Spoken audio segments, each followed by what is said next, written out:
Okay, I'm making a 2-4 no limit heads up video for Card Player TV. This is Taylor Caby from cardrunners.com. I'm making a heads up video here because I'm actually going to be writing an article for one of the next issues of Card Player, or an issue that's coming out within a month or so, about heads up play. And I'm just going to talk about some of the concepts here and see if I can't make a decent little demo video and show you some of the stuff we do at Card Runners.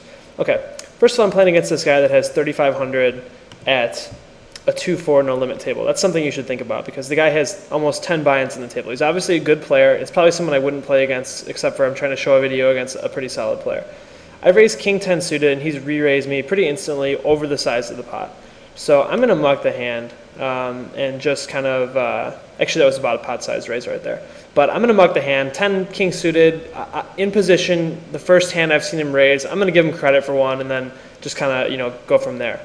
But yeah, he did raise me just a little bit over the pot size there. I'm going to raise him up to 36 with the 10 ace suited. He's raised me, and this is a pretty solid hand.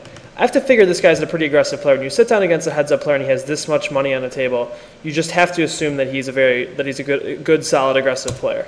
Guys don't get that much money on the tables when they're playing tight and passive. It's just impossible to do that.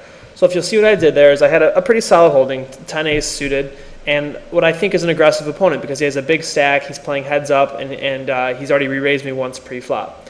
So he raised me, and I just re-raised him with a solid hand, and then I took down the pot. Now, if he had called me right there, I would not have liked my situation that much. However, it may have been a decent spot for me to bet again because he has to kind of figure that I have a pretty decent hand myself because, seeing that I've shown strength pre-flop and on the flop, and then if I had bet the turn, it might have been a good spot to double barrel right there. And then if he had shoved all in on me or something, I would have had to fold the hand. So what I'm trying to do against this guy, that I've deduced that he's probably an aggressive player, heads up. I'm going to play pretty tight pre-flop. Not because I want to get run over. I'm not going to get run over by the guy, but I don't want him to kind of get the impression that I'm playing very loose and playing too many hands, because good players, when they see other players playing too loose and too many hands, are often going to start to bluff a lot more. So in this case, I'm going to be selective with my hands pre-flop. However, post-flop, I am going to bluff a decent amount. Okay, he's raised it up to, he's bet 18 into a 23. I'm going to raise him right here, actually. I'm going to raise him up to 56, which is a little bit over a 3 times raise. I have 2 overcards here, which is key. Now, if he does call me, which he does, I have a chance to hit an overcard that could make the best hand. I'm actually going to go ahead and double barrel this guy right here. And that's what double barreling is, when you bet once, you don't have it, and then you bet again because you think you can get the guy to fold.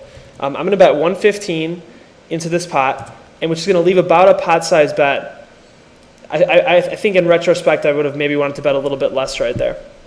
But I'm going to have to actually fold. I wanted to leave myself about a pot size bet on the river if he had called me right there, so I could possibly have some fold equity. I'm going to fold right here and just let the hand go. But what I'm trying to show you guys is that I'm playing pretty tight pre-flop, but I am going to be mixing it up post-flop with this guy. And by tight pre-flop, I don't mean I'm going to just fold a bunch of hands. I do mean that I'm going to not be raising kind of garbagey hands like King 5 or King 6, hands like that. Okay. I've raised 10 jack right here, and he's re-raised me. This is obviously a very aggressive player, so I am going to mix it up with him a little bit. I've got position. I have found that he's not the type of player that's only going to be making plays with really good hands, things like that. He's going to be making plays with a wide variety of hands. What I'm going to do right here is I'm going to actually float this guy. Floating is when you call in position with the intention of taking the pot away on the turn of the river. And the reason this is going to probably work is because this guy doesn't necessarily have to have an ace or anything like that. He could have nothing, he could have an ace, he could have a whole lot of different hands. So what I'm going to do is I'm going to check behind now, and then assuming he checks the river, I'm going to make a bet that looks like I kind of want to get called. I'm going to bet like 135, let's say 140 into this 210 pot and fold out anything that's not an ace. I'm not going to get called by something that's an ace. That's a play that you're going to use against a guy that is playing very aggressively. And you can't just let a guy that's playing aggressively, just run you over. Now, I'm not going to play. You'll see I just folded 4 or 5 offsuit pre-flop. 4 or 5 is a decent hand heads up at times because you can make straights, you can make kind of hands that guys won't really put you on. So, but that's not the type of hand I want to play out of position against this guy. And like a king six, he's an aggressive player, so I'm just going to fold it. I'm going to play cards that have a chance to work together, cards that can make flushes, that can make straights, and preferably both if they're suited. And I'm not going to get involved too much with marginal holdings. However, I am in position. If this guy's, we've seen that he's been re-raising me pretty loosely. He's come over the top of me twice already, and he's been double barreling. He's been betting a lot on the flop. I am going to call him with a hand like Jack Ace, and actually, this might be a situation where I would think about four-betting him. Actually, I'm going to raise him up to. I'm actually going to four-bet him right here. I'm not going to let a guy just kind of continue to run me over. So I'm going to raise him up to 105. He's instantly called me right there, which is kind of interesting.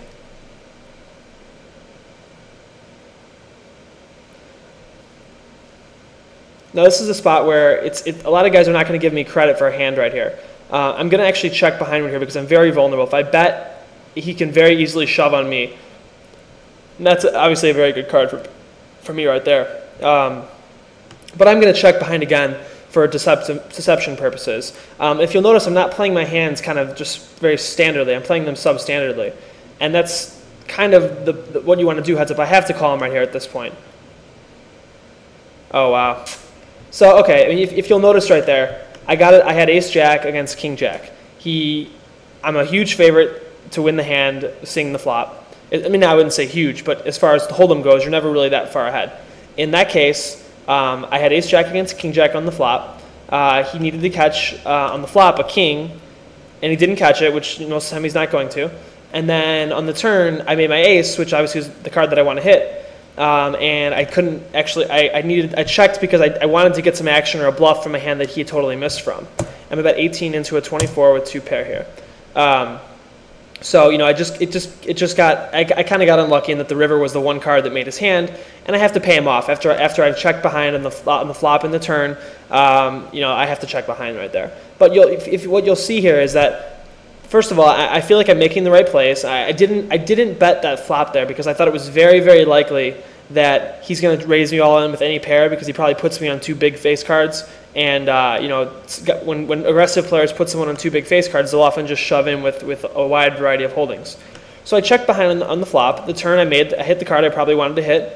I probably had the best hand. I could have bet, but if I did bet and I got raised, I'd be in a pretty tricky spot. And also, I wanted to kind of play my hand maybe like I had, like a middle pair, or like I had two face cards that didn't hit an ace. Like, there's lots of aggressive players that are going to try to bet the river no matter what happens. Now, it just so happened that he did hit the card he wanted to hit, and that's going to happen sometimes. I gave him a chance to hit his card. So in some ways, that's my fault. But my point is here, when you're playing heads up, you need to mix up your play. You need to mix up the way you play your big hands. I four-bet him with an ace-jack against a guy that's re-raising me a lot. That's fine. I checked the flop behind, which I'm going to do sometimes with the big hand as well. The turn brought me the card I wanted. Usually I'm going to bet that. I'm probably going to bet that like 60, 70% of the time. However, I decided to mix it up that time and see what would happen. And, the river was not a good card for me. So that's going to happen. And you have to understand that when you're playing heads-up poker, you're going to lose some pots. You're going to lose some hands. But you need to mix up your play. And I'm kind of trying to show you guys the ways to mix up your plays and the ways that have helped me win a substantial amount of money playing heads-up on the internet. Pocket fives, it's a hand that is kind of easy to play out of position. You either hit your set or you don't, but you're not going to hit your set enough times and actually stack the guy to make it worthwhile just calling every single time. So what I'm going to do is I'm going to re-raise him, and I'm going to bet 60 into the 70 pot. Now, what's going to happen is the guy's going to call me down sometimes. So what am I going to do? I'm going to try to play the hand a little bit differently here. I'm going to check behind here and see what he does. But if he does bet, oh man, he just shoves in on me. So, this guy's obviously catching some cards, and he's also obviously a very aggressive player. I can't call right here. What I was planning on doing is checking behind, and hopefully he would check behind as well. And then on the river, I was going to make a play at the pot, assuming the card was a diamond or a hand that I could represent, or maybe even just a blank because of the fact that it's possible that he doesn't have anything, or he has like a jack or something that he's probably not going to call me with. So just a bad turn, a bad hand that he had, or a good play by him, one or the other. You got to give your opponent credit too. So I have ace king. I'm going to re-raise, just kind of like I've been doing with some good hands and some marginal hands. If you'll notice, this guy's calling me every single time on the flop on the flop raises. So I would make a note that says And I'm actually going to bet again right here, just because I think that at this time I don't want to give up a free card, and I more than likely have the best hand. I think there's a good chance I could get him to call me with something if he thinks I might be bluffing or something like that. But I'm going to make a note against this guy. Doesn't fold out of position to re-raise heads up. So now what does that tell me?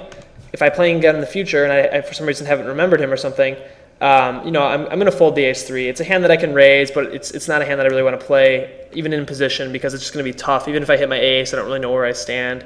Difficult hand to play. But what I'm going to do is, I know this guy's not folding out of position. So what I'm going to do is I'm going to tighten up my re-raising requirements a little bit.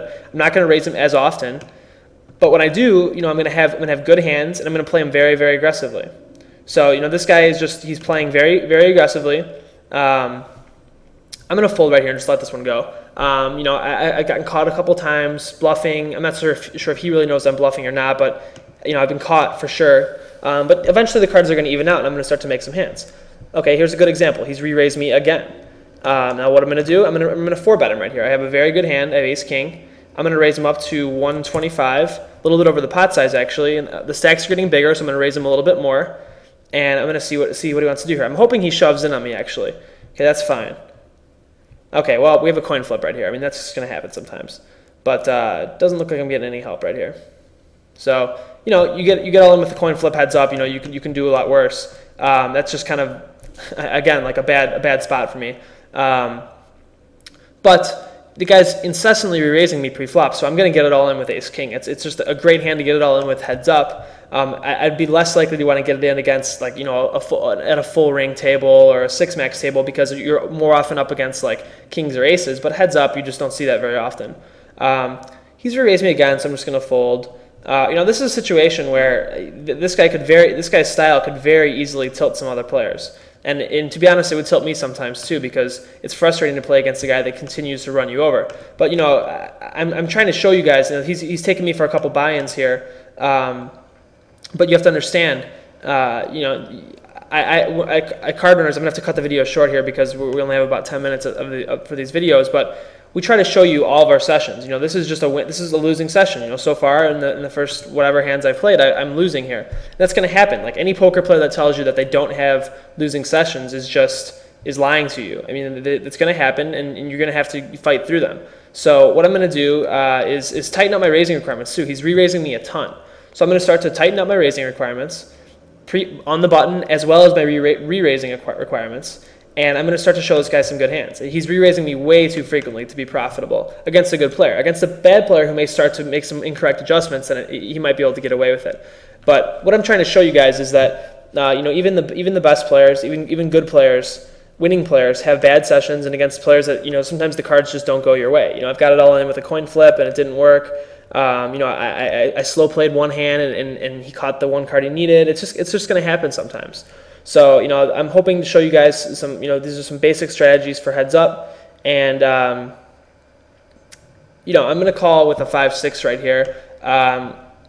It's kind of more of a feel thing. I haven't called for a while any of his raises, so I'm going to assume that me calling he's going to give it a little bit more respect than he normally would.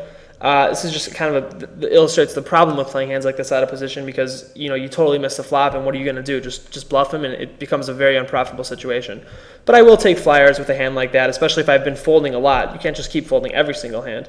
I'm just kind of trying to show you guys some of the things we do at Card Runners, and although this hasn't been my best video results-wise, I'm showing you that the importance of keeping your emotional control and objectively evaluating the situations you're playing in.